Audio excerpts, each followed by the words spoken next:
Hello, thanks for joining me for kind of an unusual Life in Surround. As some of you may be aware, I have slowed way down on producing videos, and pretty soon I'm going to be giving an explanation for that. But the focus of today's video is going to be kind of what I've been doing in the meantime. There are lots of different answers to that, but one of them is that I've been focusing on quadraphonic vinyl records. And as a subtopic, that has caused me really recently to deep dive into a passion for vinyl records in general. I've been amassing a collection that reflects albums I've been interested in my whole life, from childhood through straight to today, including discovering music that's new to me. But as far as vinyl quad is concerned, I am set up due to the very, very, very kind donation of a friend of mine to listen to Matrix Quad, and that means QS and SQ primarily, plus a few other formats. And so you have a stereo signal that originally was a quadraphonic source, and it was encoded to stereo, and so then you can decode it back to quad. Okay, and it doesn't do so 100%. There's some bleed from front to rear and so forth. But you can also take this same stereo recording, in this instance, Quadraphonic LP, and just listen to it in stereo if that's your setup. If you just have a stereo amp and two speakers, then you drop your stylus on it and you're good to go. You hear the full normal stereo album. But if you can decode it, and then you have quadraphonic amplifier or two stereo amplifiers, if you have 4 channels of amplification and 4 different speakers, preferably full range, then you can enjoy quadraphonic. And so, like I said, a friend basically sent me a surround master, and so I began tracking down quadraphonic LPs, quadraphonic CDs, quadraphonic whatever files. And so I'm going to lead you through a flip video. One thing I've discovered in shopping for vinyl is that, like, an effective sales strategy, if you're selling off like a large lot of vinyl, like say like 30 to 100 titles, something like that, you do a video where you flip through the titles. So I'm going to fire up this flip video that I made. I'm not going to talk about every title, but it should, spur some discussion. And so, all right, here we go. I'm going to fire up this flip video and just watch it with you. So we see first off me fumbling with a way to flip past Piano Man. This is a stereo sleeve, but indeed a quadraphonic source. Edgar Winter. You're going to notice that some of these quadraphonic LPs that I've acquired have come out on Super Audio CD, Barbra Streisand, her Rockin' Era, Bridge Over Troubled Water, Paul Simon, self-titled. But some have not, and some may never reach Super Audio CD or Blu-ray or another optical format. And so I'm just grateful that I have the opportunity to find the quadraphonic source. Poco, Crazy Eyes, that's a DTS CD, but not a Super Audio CD yet.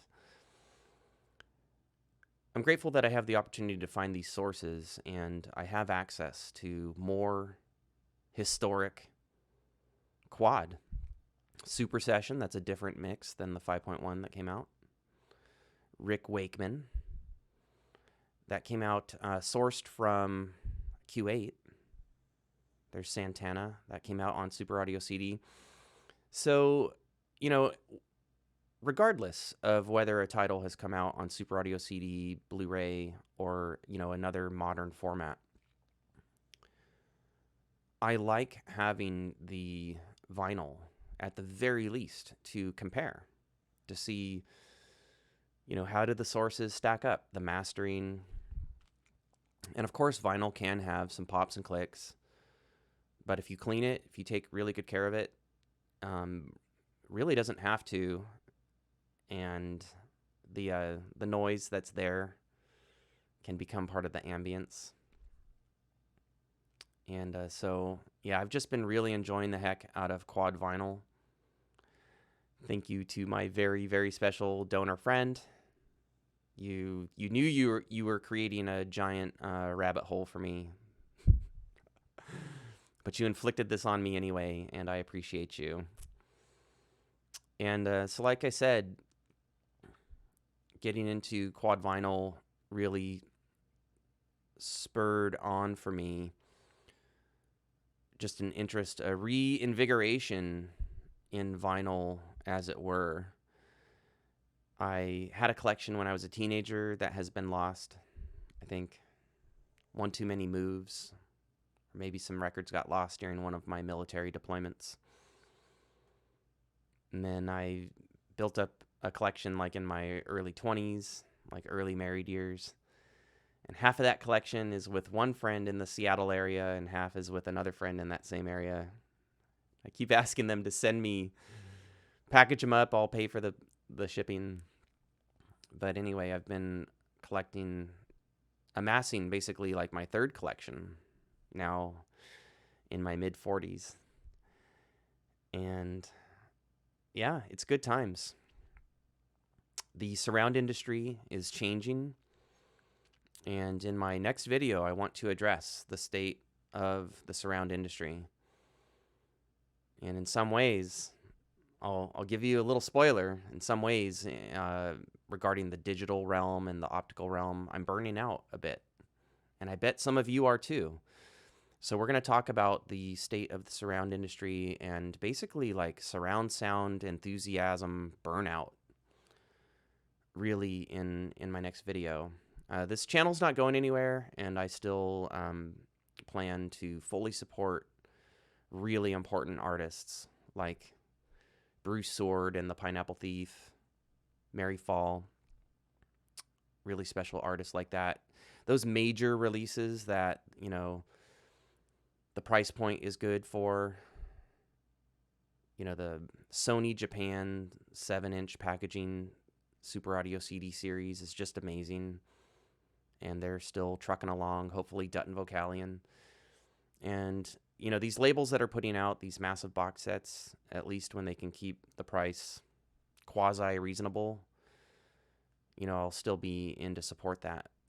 But these bloated box sets that are 3 times as much as they ought to be in terms of expense, and artists that never put anything out in surround, or now there's this growing trend of like only streaming, lossy streaming that you don't own. It could disappear.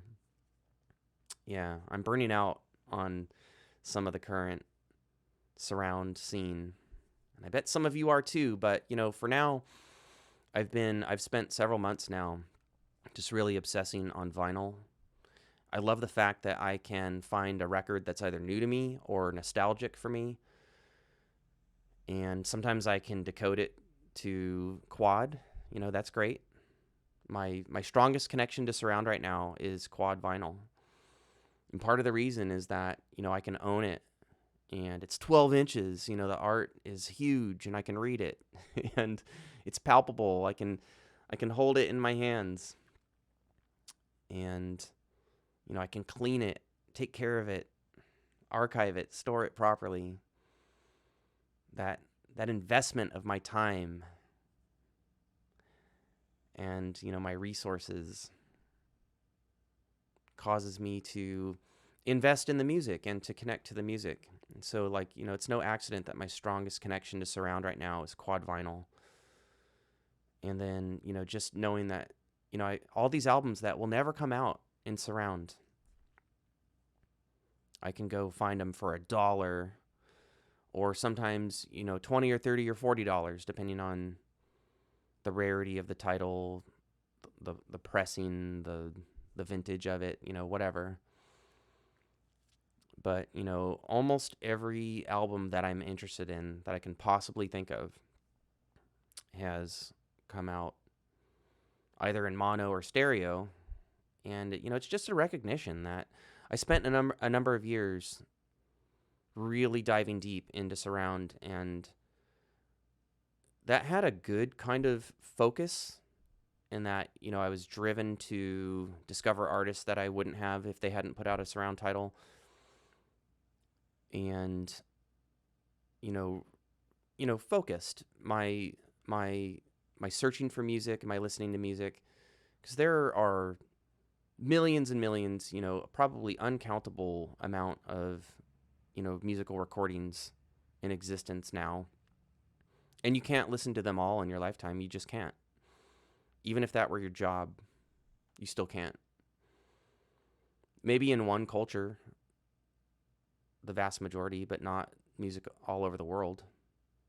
So you have to be limited somehow. So surround was a good gatekeeper for me for a few years, but recently I've really been just desiring like more musical freedom. And there's albums that I'm just ridiculously in love with that will never be mixed into surround. Either the artist isn't interested, or the label isn't, or the tapes are lost, or just whatever the reasons. And, I can find these records. There's joy in the search. Clean them up. Pop them on the turntable. And I've been having a blast. I will never lose my love for surround. But I've rekindled my love for stereo and mono. And I'm glad, because at the end of the day, life is short. We need to enjoy it. And music is something that I just passionately enjoy. And surround will always be a very special part of that. But it isn't the only part. And I've just been recognizing that in a powerful way lately. And I bet some of you have, either recently because of the shift to streaming, which it can detach you from the art. You don't own it, you're renting it. You often don't even know who is involved in the project. Or maybe some of you have burned out over time and you're back. And then you burned out and then you're back. Maybe you're back for the second, third, fourth, fifth time, or whatever. We all burn out on stuff that we're passionate about. Yeah, so this video was supposed to be about quadraphonic vinyl. I really have been digging it. If you at all, either with a vintage quad decoder / receiver, or with modern day surround master, however you can, I really recommend that you look into decoding Matrix Quad. And if you really if you might be ultra insane, then you might also look into CD4, reel to reel, some of the discrete analog quadraphonic formats. I have said in some public circles that if a CD4 setup fell in my lap, or reel to reel, or Q8 or something like that, I would probably give it a try. But it's expensive, it's time consuming, it's definitely obsessive. So right now I'm cool with decoding Matrix Quad. There's a lot there. And there's a lot there that probably will never be re-released in a modern optical format or digital. And so I'm glad I have access. I plan on passing as much of that entertaining content through my ears and my brain as possible before before the end of my days. Life is short. Enjoy it. And part of that is quad, analog or otherwise. And so I'm glad that I've had a chance to kind of reconnect with this channel. I'm gonna be getting fired back up. There's some cool projects coming down the pipeline, optical, digital, and otherwise. So I'm not going anywhere. I've been on hiatus, very, very, very badly needed.